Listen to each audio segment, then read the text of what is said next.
यदि दृष्टि बदल जाए तो तूफान भी तोहफा बन जाता है। ओम शांति। आप सभी अध्यात्म प्रेमी जिज्ञासु आत्माओं का आज के इस आध्यात्मिक सत्र में हार्दिक स्वागत एवं अभिनंदन है। आज हम अपनी चेतना की उन गहराइयों में उतरेंगे जहां समय और परिस्थिति का शोर शांत हो जाता है। वर्तमान समय में हम अक्सर स्वयं को इमोशनल बर्नआउट और अनिश्चितताओं के बीच पाते हैं। आज हम सब 15 अप्रैल 1974 को प्राण प्यारे अव्यक्त बाप दादा के द्वारा चलाई गई अव्यक्त मुरली का चिंतन और मनन करेंगे। इस मुरली का शीर्षक है विघ्न विनाशक बनकर अंगद समान माया पर विजय प्राप्त करो। हम अपनी खोई हुई संप्रभुता को पुनः प्राप्त करेंगे। इस क्लास में आज हम मुख्य रूप से 3 बिंदुओं पर विचार करेंगे। पहला, नजरिए का परिवर्तन करना। कहते हैं ना कि नजर को बदल दो, नजारे बदल जाएंगे। सोच को बदल दो, सितारे बदल जाएंगे। कश्तियां बदलने की जरूरत नहीं है, दिशाएं बदल दो, किनारे बदल जाएंगे। मतलब अगर कोई नाविक किसी महासागर में अपनी नाव खे रहा है और बीच में अगर कोई बड़ा सा महासागरीय तूफान आ जाए तो एक जो नौसिखिया नाविक होगा वो तो डर जाएगा। हो सकता है कि उसकी नाव डूब भी जाए, लेकिन एक जो एक्सपर्ट होगा वो अपने नाव का केवल पाल बदल देगा, पाल की दिशा बदल देगी तो नाव की दिशा स्वतः बदल जाएगी और तूफान से बचकर वह अपनी मंजिल को प्राप्त कर लेगा।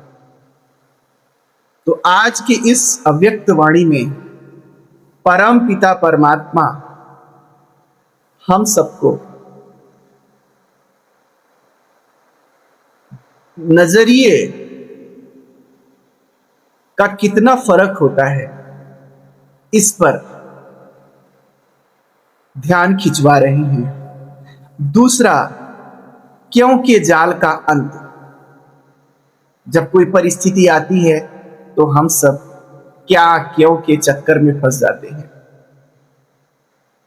और ये इतनी लंबी पूछ है कि बढ़ती ही चली जाती है। तो इसका अंत कैसे हो। तीसरा, निरंतर योगी कैसे बनी। इन चीजों पे हम आज चिंतन मनन करेंगे। आज के इस अव्यक्त मुरली में परमात्मा पिता कहते हैं कि सदा लगन में मगन और विघ्न विनाशक स्थिति ही चढ़ती कला की निशानी है। कोई आध्यात्मिक साधक चढ़ती कला में है, ठहरती कला में है या गिरती कला में। गिरती कला में नहीं कहा जा सकता क्योंकि ठहर सकती है कला। गिरती कला संसार के लोगों की होती है। तो कैसे पता चले। जनरली हमारे जीवन में सब कुछ शांत चलता रहता है, हम लगन में मगन भी रहते हैं, लेकिन परिस्थिति का कोई एक झोंका आता है, कोई एक तूफान आता है और वो हमारे लगन को नष्ट कर देता है, हमारे मन और बुद्धि की स्थिरता को समाप्त कर देता है। तो अगर लगन में मगन नहीं रह जाते हैं तो ये निशानी है कि चढ़ती कला नहीं है आपकी, ठहरती कला है।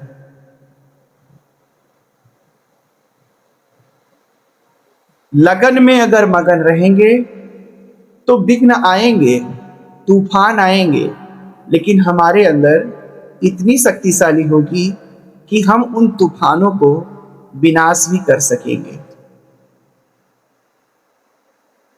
विघ्न को विनाश कर सकेंगे तो हमारी लगन टूटेगी नहीं, क्या क्यों कैसे के जाल में नहीं फंसेंगे। एक शक्तिशाली आत्मा के लिए जो तूफान होते हैं, जो विघ्न होते हैं, वे अवसर के रूप में दिखाई पड़ते हैं। किस बात का अवसर? यही अवसर है स्वयं के शक्तियों का प्रयोग करने का।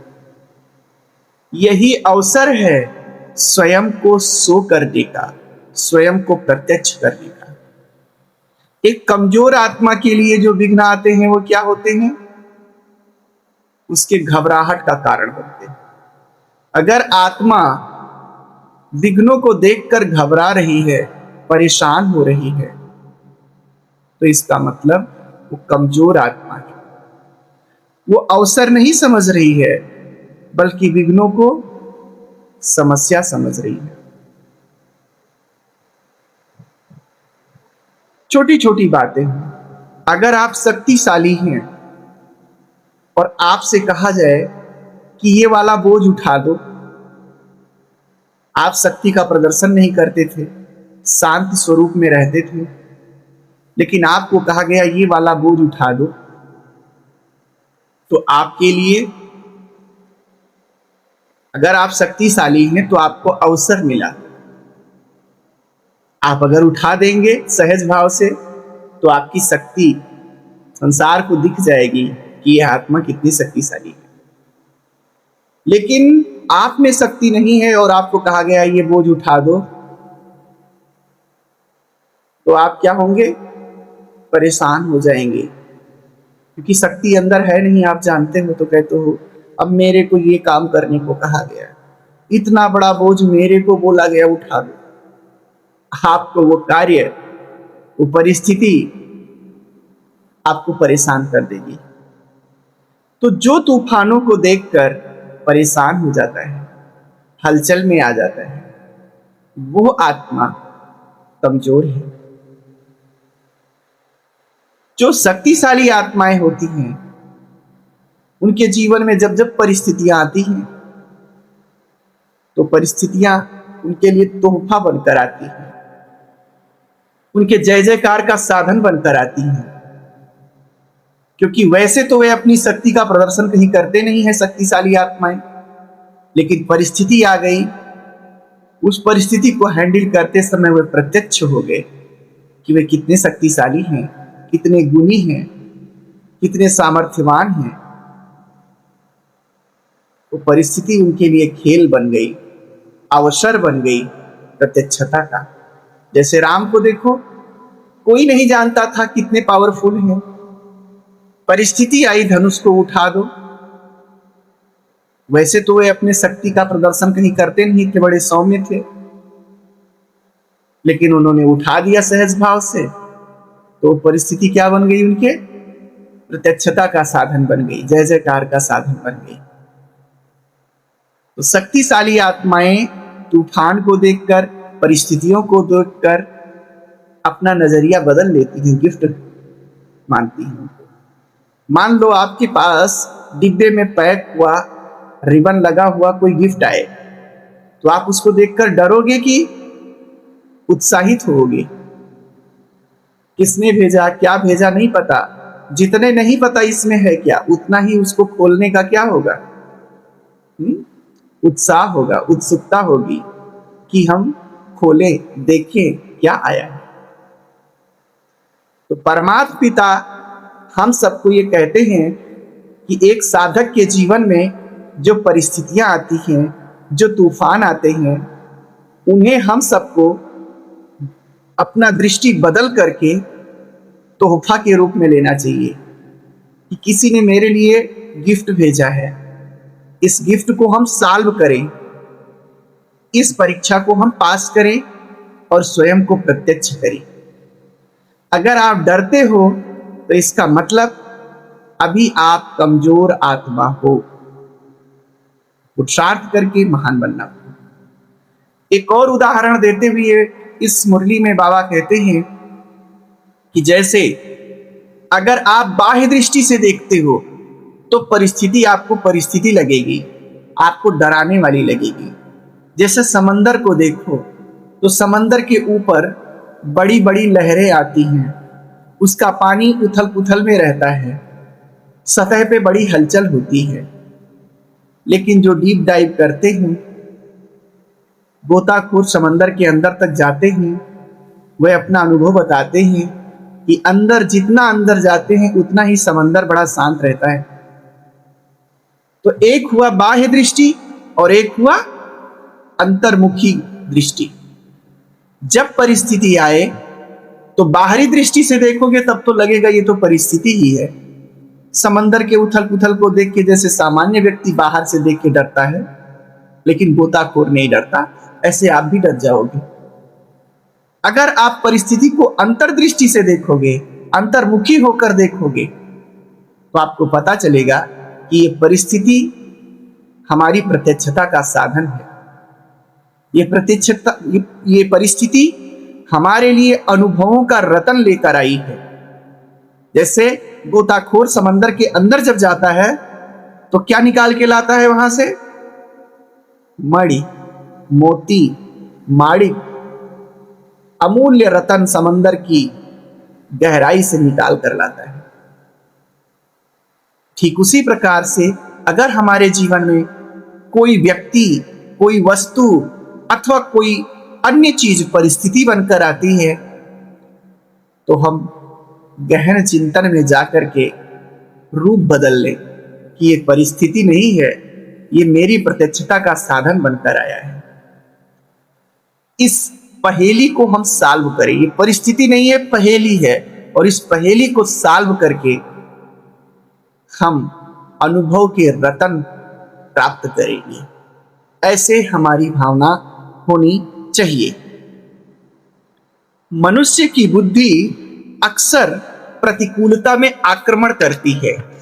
जब परिस्थितियां प्रतिकूल होती हैं तो वो सीधा सीधा आक्रमण भाव में आ जाता है, जबकि आध्यात्मिकता इसे अवसर समझती है।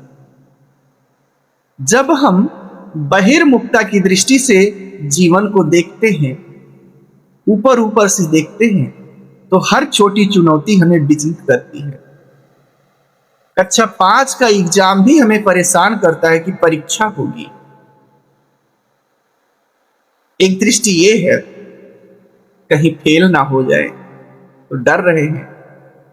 कहीं फेल ना हो जाए ये विचार किस आत्मा में आएगा, किस स्टूडेंट्स में आएगा?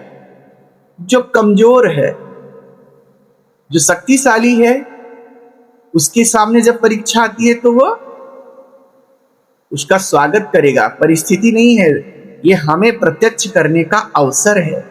मैं इस परीक्षा को सॉल्व करूंगा, पास करूंगा, मेरे जो नंबर आएंगे उसी से तो संसार जानेगा, मेरे माता पिता जानेंगे, मेरे शिक्षक जानेंगे कि मैं कितना योग्य हूं। परीक्षा हो ही ना आजीवन तो प्रत्यक्षता होगी? नहीं होगी।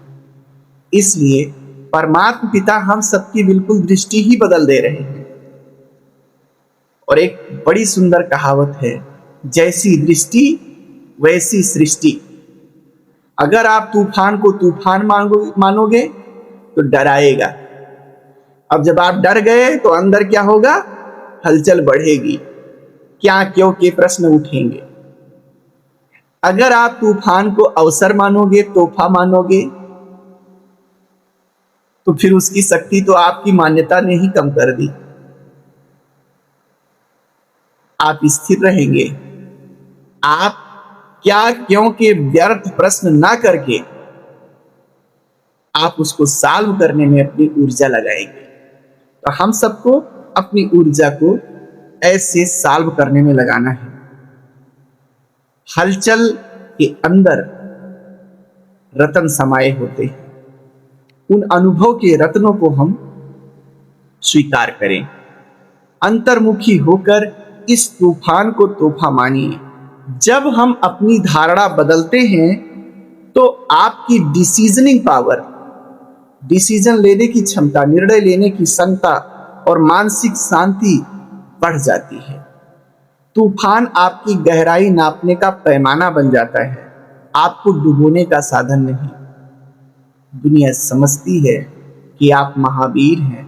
इतने बड़े बड़े तूफान आए, जीवन में इतनी बड़ी बड़ी समस्याएं आई, लेकिन यह व्यक्ति उन समस्याओं को बड़े धैर्य से पास किया। ऐसे आपकी प्रशंसा होती है। कैसे हम परखें कि हम पुरुषार्थ के अंतिम पायदान पर हैं या अभी शुरुआती पायदान पर हैं? आप देख लीजिए, जितने भी परिपक्व लोग होते हैं, आपने वृद्धजनों को देखा होगा, तो जो वृद्धजन होते हैं वे क्या होते हैं? उनको कहो मेला जाओगे? नहीं। घूमने जाओगे? नहीं। यहां जाओगे, ये करोगे, वो करोगे? नहीं। क्यों नहीं? क्योंकि अपने जीवन काल में उन्होंने जीवन के हर पहलू का अनुभव कर लिया है, हर स्थान का दर्शन उन्होंने कर लिया है, इसलिए वे परिपक्व हो गए हैं, तृप्त हो गए। कहीं उनको जाने आने की इच्छा नहीं होती। आप उनसे कहोगे वहां चलोगे, कहेंगे वहां क्या, 1000 बार गए हैं, नथिंग न्यू। ऐसे ही जब एक आध्यात्मिक साधक अपने जीवन में अध्यात्म के मार्ग पर आगे बढ़ता है, जैसे जैसे उसकी परिपक्वता बढ़ती है, उसके जीवन में जब कोई परिस्थिति आती है, घटनाएं आती हैं, तो फिर वो क्या होता है, उनसे विचलित नहीं होता है, क्योंकि वो जानता है ये ऐसे आता है, ऐसे होगा और फिर ऐसे चला जाएगा। तो आध्यात्मिक परिपक्वता का उच्चतम शिखर है आश्चर्य समाप्त हो जाना। आपने एक छोटे बच्चे को देखा होगा जो अपने पापा की गोद में है, वो अगर एक कार को भी देखता है तो कहता है पापा हूं, अर्थात उसके लिए वो कार ही आश्चर्य है, और पापा के लिए सामान्य बात, क्योंकि उन्होंने बहुत देखा है। ठीक इसी प्रकार से जिनको हर घटना विचलित करती हो, हर बात में आश्चर्य होता हो, इसका मतलब वे साधक अभी अध्यात्म के बचपने में जी रहे हैं। जो परिपक्व आत्मा है उसके लिए आश्चर्य समाप्त हो जाता है। जब आश्चर्य आपके जीवन से समाप्त हो जाए, स्थिरता आपके जीवन में आ जाए, तब आप समझ लो कि अब आप फाइनल स्टेज के बहुत करीब हैं। यदि कोई घटना आपको चौंका रही है तो इसका अर्थ है कि आपका ड्रामा का ज्ञान केवल सूचना है, अनुभव नहीं। अगर अनुभव होता तो ड्रामा में सब फिक्स है, बता दिया गया है। तो जो घटित हो रहा है आप दर्शक बनकर उसको साक्षी भाव से देखते, आप हिलते नहीं। क्यों और क्या के प्रश्न चिन्ह दरअसल आपकी मानसिक शक्ति की लीकेज है। बाप दादा स्पष्ट चेतावनी देते हैं कि क्यों का संकल्प आपको चंद्रवंशी में ले जाएगा। सेकंड का पेपर होता है जो, वो यही है। अगर आप अचल अडोल स्थिर रहते हुए परिस्थिति को पार कर लिए तो आप सूर्यवंशी में जाएंगे, और अगर आप कहीं हलचल में आए प्रश्नों में उलझे तो द्वितीय श्रेणी अर्थात चंद्रवंशी में आपका स्थान होगा। इस सेकंड का पेपर बड़ा जो है गहरा अर्थ है इसका। आप कोई जो द्रुत प्रतिक्रिया करते हैं, जिसमें आपको समय ना दिया जाए और आपसे जवाब मांगा जाए, वो प्रतिक्रिया आप बुद्धि लगाकर नहीं करते हैं। कैसे होती है वो प्रतिक्रिया? आपके स्वभाव के अनुसार होती है। आपके संस्कार जो बने पड़े हुए हैं उसके आधार पर वो प्रतिक्रिया होती है। अगर आपको बुद्धि लगाने का मौका दे दिया गया तब तो आप मैनिपुलेट कर सकते हो कि अंदर स्वभाव तो ये है लेकिन सही ये नहीं है, ऐसे नहीं, ऐसे होना चाहिए। इसलिए बाबा कहते हैं अंतिम पेपर सेकंड का होगा, जिसमें बुद्धि लगाने का समय ही नहीं रहेगा। जो आपका नेचुरल नेचर बन चुका होगा बहुत काल के अभ्यास के द्वारा, जो आपका ओरिजिनल संस्कार बन चुका होगा, वही रिफ्लेक्ट होगा। हाय हाय वाला संस्कार उत्पन्न होगा तो एक सेकंड में हाय हाय करने लगोगे, क्या क्यों करने लगोगे। और अगर महावीर वाला संस्कार होगा तो महावीर वाला उत्तर देने लगोगे और आप पास हो। एक सेकंड जो समय कम रखा गया है उसके पीछे बहुत बड़ी मनोविज्ञान है बाबा का। क्या कि उस एक सेकंड में पता चल जाएगा कि इस आत्मा के अंदर इसका ओरिजिनल संस्कार क्या है। ओरिजिनल संस्कार अगर श्रेष्ठ है, इसका मतलब आत्मा ने तपस्या करके अपने संस्कारों को परिवर्तित कर लिया है। नहीं श्रेष्ठ है, इसका मतलब ये हुआ कि इसके संस्कार अभी द्वितीय स्तर के हैं, अतः ये चंद्रवंशी में जाए। तो सेकंड का पेपर हम सबको कैसे पास करना है और कितना इंपॉर्टेंट है, जिसको बाबा कहते हैं आज की इस अव्यक्त वाणी में हम सबने सुना। इस सेकंड के पेपर को सॉल्व करने की विधि क्या है? कौन पास होगा सेकंड के पेपर में? जो निरंतर योगी होगा। आज की इस अव्यक्त वाणी में बाबा ने 2 प्रकार की योगी बताए हैं, एक निरंतर योगी, एक अंतर योगी। निरंतर योगी जो सदैव जागरूक अवस्था में है, जगती ज्योति है, निरंतर योग साधना में लगा रहता है। वो ये इंतजार नहीं करता कि जब परिस्थिति आएगी, समस्याएं आएंगी तब योग करेंगे। वो हमेशा अपने आप को शक्तिशाली बनाने में लगा रहता है, जैसे कि त्रिदेवों को दिखाते हैं। आपने देखा होगा ग्रंथों में, टीवी सीरियल्स में, ब्रह्मा, विष्णु, महेश, ये जो त्रिदेव होते हैं ये हमेशा तपस्या में, ध्यान में लगे रहते हैं। ध्यान इनका स्वभाव हो गया है, इसलिए ध्यान में नहीं करते कि कोई असुर जो है बड़ा हो गया है तो अब उसको समाप्त करने के लिए शक्ति चाहिए तो ध्यान करो। नहीं, वो ध्यान कर ही रहे हैं, उनका स्वभाव हो गया है। और इसलिए वो इतने शक्तिशाली होते हैं कि जब कोई परिस्थिति रूपी असुर उनके समक्ष आता है तो उनकी शांति को भंग नहीं कर पाता है। शांति अवस्था में रहते ही वे उस शत्रु का संहार करते हैं।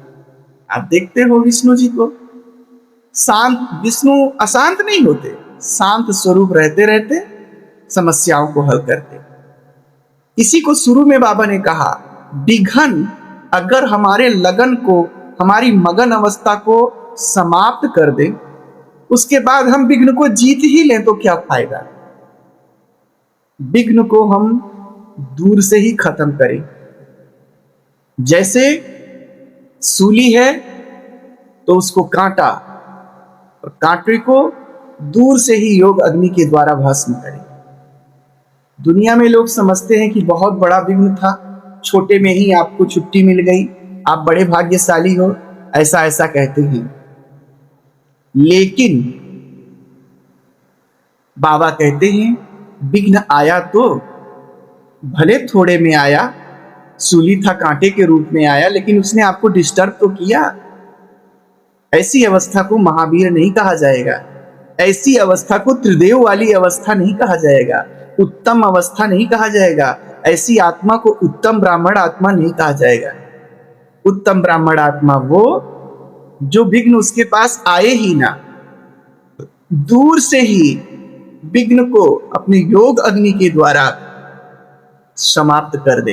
तो जो त्रिदेव होते हैं वे उत्तम हैं। मध्यम देव कौन है? इंद्र, वरुण, कुबेर आदि जो देवताएं हैं। ये लोग अंतर योगी हैं, निरंतर योगी नहीं हैं। ये तो हमेशा राग और रंग में डूबे रहते हैं। जब कोई असुर बढ़ता है, इनके लिए संकट उत्पन्न करता है, तब इनको प्रभु की याद आती है, तब ये तपस्या करना शुरू करते हैं।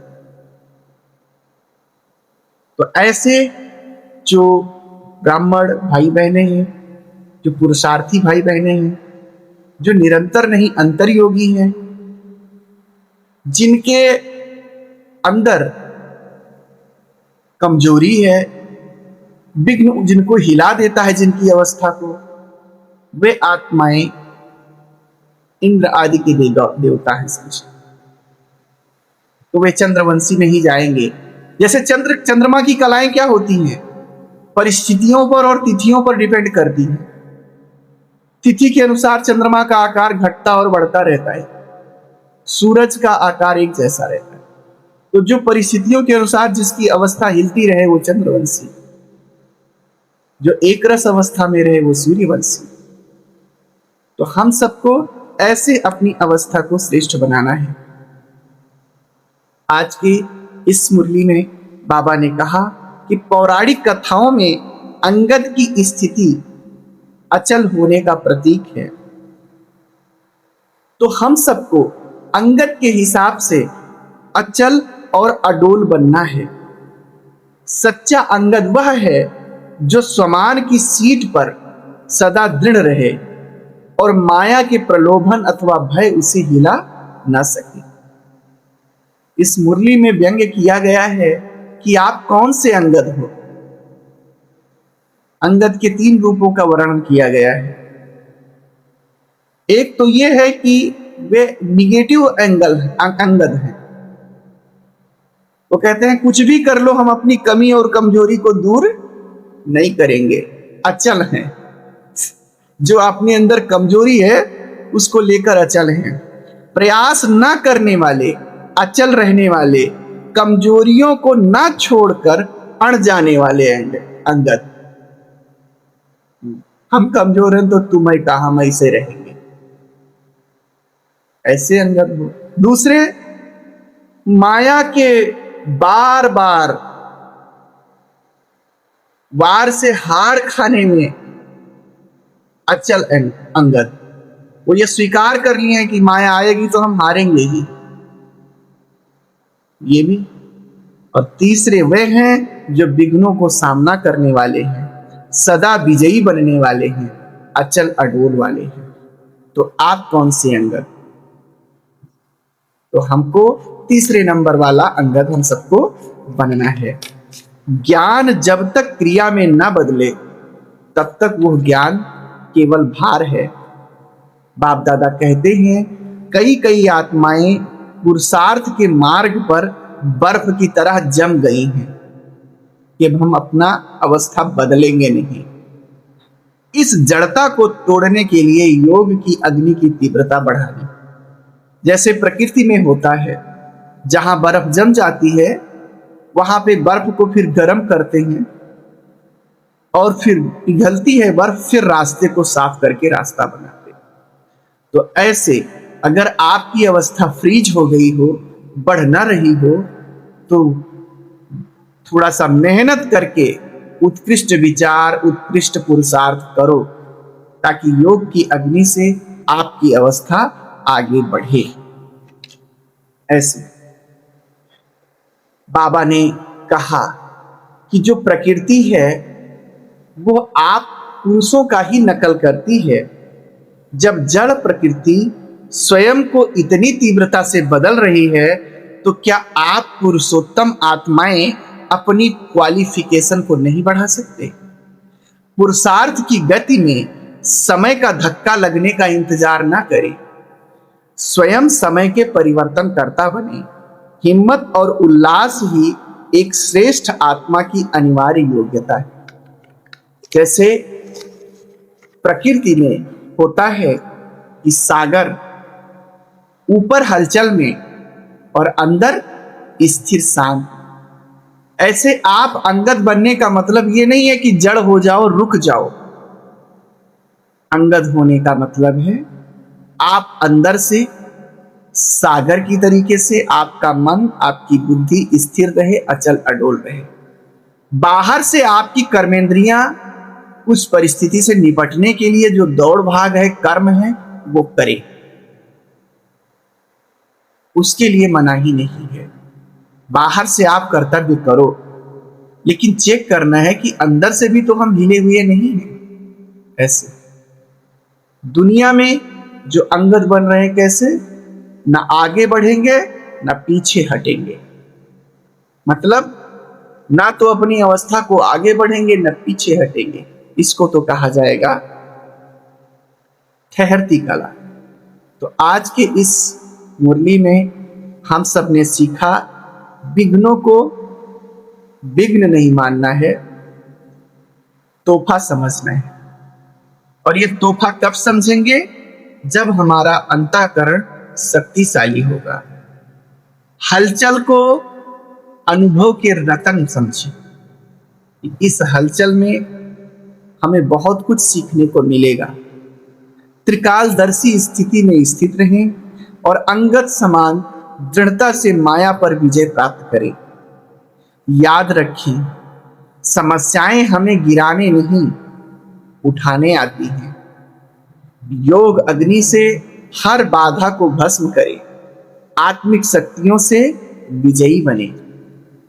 आज हम सब संकल्प करें कि मैं एक विघ्न विनाशक आत्मा हूं, अंगद समान अचल अडोल आत्मा हूं और माया पर विजय प्राप्त करने वाली आत्मा। इन्हीं शब्दों के साथ आप सभी को ओम शांति।